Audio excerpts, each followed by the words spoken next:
وَلَقَدْ يَسَّرْنَا الْقُرْآنَ لِلذِّكْرِ فَهَلْ مِن مُّدَّكِرٍ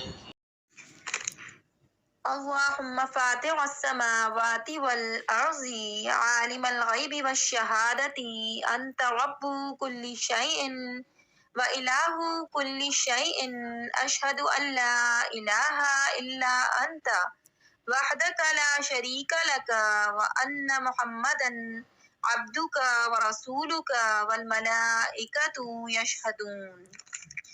اللهم صل على محمد النبي الأمي وعلى آل محمد. رب يسر ولا تعسر وتمم بالخير وبك نستعين. أعوذ بالله من الشیطان الرجیم. بسم اللہ الرحمن الرحیم. السلام علیکم ورحمۃ اللہ وبرکاتہ. امید ہے کہ آپ لوگ سب خیر و عافیت کے ساتھ ہوں گے. اللہ تعالی ہم سب کو خیر و عافیت کے ساتھ اپنے حفظ و امان میں رکھے. آج ہم سورہ بقرہ کی آیت نمبر 34 سے آیت نمبر 36 تک کا ترجمہ اور اس کی مختصر تفسیر پڑھیں گے. اللہ تعالیٰ اس کو اپنی بارگاہ میں قبول فرمائے. تو آئیے شروع کرتے ہیں.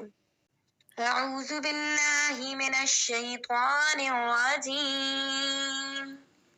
بسم اللہ الرحمن الرحیم. وَإِذْ قُلْنَا لِلْمَلَائِكَةِ اسْجُدُوا لِآدَمَ فَسَجَدُوا إِلَّا إِبْلِيسَ أَبَى وَاسْتَكْبَرَ وَكَانَ مِنَ الْكَافِرِينَ. اور یاد کرو جب ہم نے فرشتوں کو حکم دیا کہ آدم کو سجدہ کرو تو سب نے سجدہ کیا سوائے ابلیس کے. منکر ہوا اور غرور کیا اور کافر ہو گیا.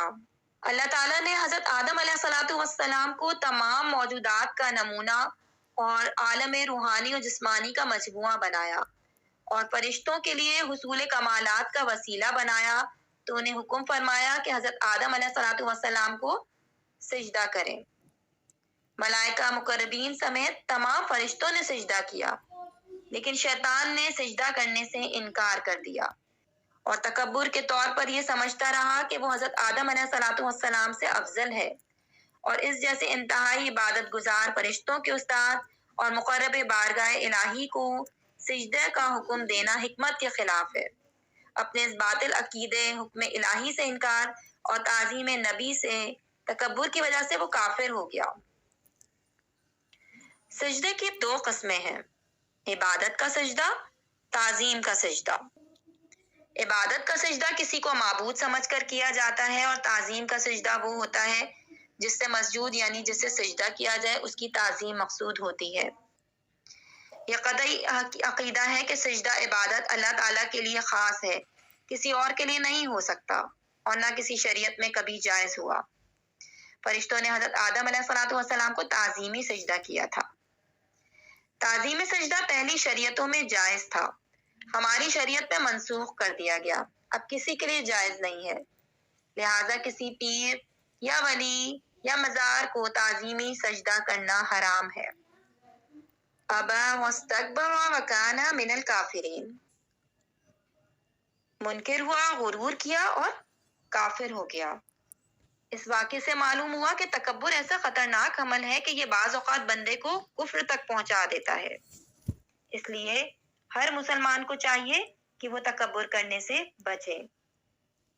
شیطان نے تکبر کیا جس کی وجہ سے وہ کافر ہو گیا. نبی کریم صلی اللہ علیہ وآلہ وسلم نے ارشاد فرمایا، آدمی دوسرے لوگوں کے مقابلے میں اپنی ذات کو بلند سمجھتا رہتا ہے یہاں تک کہ اسے تکبر کرنے والوں میں لکھ دیا جاتا ہے، پھر اسے وہی عذاب پہنچے گا جو تکبر کرنے والوں کو پہنچا. آیت نمبر 35 اور 36. وَقُلْنَا يَا آدَمُ اسْكُنْ أَنْتَ وَزَوْجُكَ الْجَنَّةَ وَكُلَا مِنْهَا رَغَدًا حَيْثُ شِئْتُمَا وَلَا تَقْرَبَا هَٰذِهِ الشَّجَرَةَ فَتَكُونَا مِنَ الظَّالِمِينَ.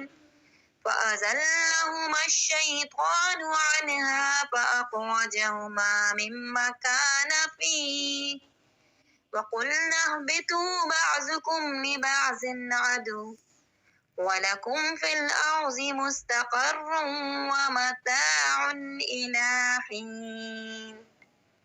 اور ہم نے فرمایا اے آدم تو اور تیری بیوی اس جنت پہ رہو اور کھاؤ اس میں سے بے روک ٹوک جہاں تمہارا جی چاہے، مگر اس پیڑ کے پاس نہ جانا کہ حد سے بڑھنے والوں میں ہو جاؤ گے۔ تو شیطان نے جنت سے انہیں لغزش دی اور جہاں رہتے تھے وہاں سے انہیں الگ کر دیا، اور ہم نے فرمایا نیچے اترو، آپس میں ایک تمہارا دوسرے کا دشمن اور تمہیں ایک وقت تک زمین میں ٹھہرنا اور برتنا ہے۔ یہاں سے حضرت آدم علیہ السلام اور ابلیس کا واقعہ بیان کیا گیا ہے۔ حضرت آدم علیہ السلام کو سجدہ نہ کرنے کی وجہ سے شیطان مردود ہوا تھا، لہٰذا وہ حضرت آدم علیہ السلام کو نقصان پہنچانے کی طاق میں رہا۔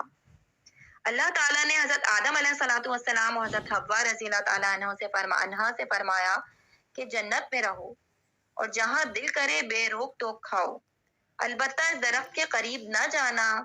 شیطان نے انہیں وسوسہ ڈالا اور کہنے لگا کہ تمہیں تمہارے رب عز و جل نے اس درخت سے اس لیے منع فرمایا ہے کہ کہیں تم فرشتے نہ بن جاؤ یا تم ہمیشہ زندہ رہنے والے نہ بن جاؤ۔ اور اس کے ساتھ شیطان نے قسم کھا کر کہا کہ میں تم دونوں کا خیر خواہ ہوں۔ اس پر انہیں خیال ہوا کہ اللہ پاک کی جھوٹی قسم کون کھا سکتا ہے، اور اس خیال سے حضرت حوا رضی اللہ تعالیٰ عنہا نے اس میں سے کچھ کھایا، پھر حضرت آدم علیہ السلام کو دیا تو انہوں نے بھی کھا لیا۔ پھل کھاتے ہی ان کے پردے کے مقام بے پردہ ہو گئے اور وہ اسے چھپانے کے لیے ان پر پتے ڈالنے لگے۔ اس وقت اللہ تعالیٰ نے فرمایا کیا میں نے تمہیں اس درخت سے منع نہیں کیا تھا، اور میں نے تم سے یہ نہ فرمایا تھا کہ شیطان تمہارا کھلا دشمن ہے؟ اس کے بعد حکم الہی ہوا کہ تم زمین پر اتر جاؤ، اب تمہاری اولاد آپس میں ایک دوسرے کی دشمن ہوگی اور تم ایک خاص وقت تک زمین میں رہو گے۔ زمین پر تشریف آوری کے بعد حضرت آدم علیہ السلام ایک عرصے تک اپنی لغزش کی معافی مانگتے رہے، حتیٰ کہ آپ علیہ السلام کو اللہ تعالیٰ کی طرف سے چند کلمات سکھائے گئے۔ پھر جب آپ علیہ السلام نے ان کلمات کے ساتھ توبہ و معافی کی درخواست کی تو وہ قبول ہوئی۔ آج ہم نے سورہ بقرہ کی آیت نمبر 34 سے آیت نمبر 36 تک کا ترجمہ اور اس کی تفسیر پڑھی۔ اللہ تعالیٰ ہمیں قرآن کو پڑھنے، سمجھنے اور اس پر عمل کرنے کی توفیق عطا فرمائے۔ آمین یا رحمت للعالمین۔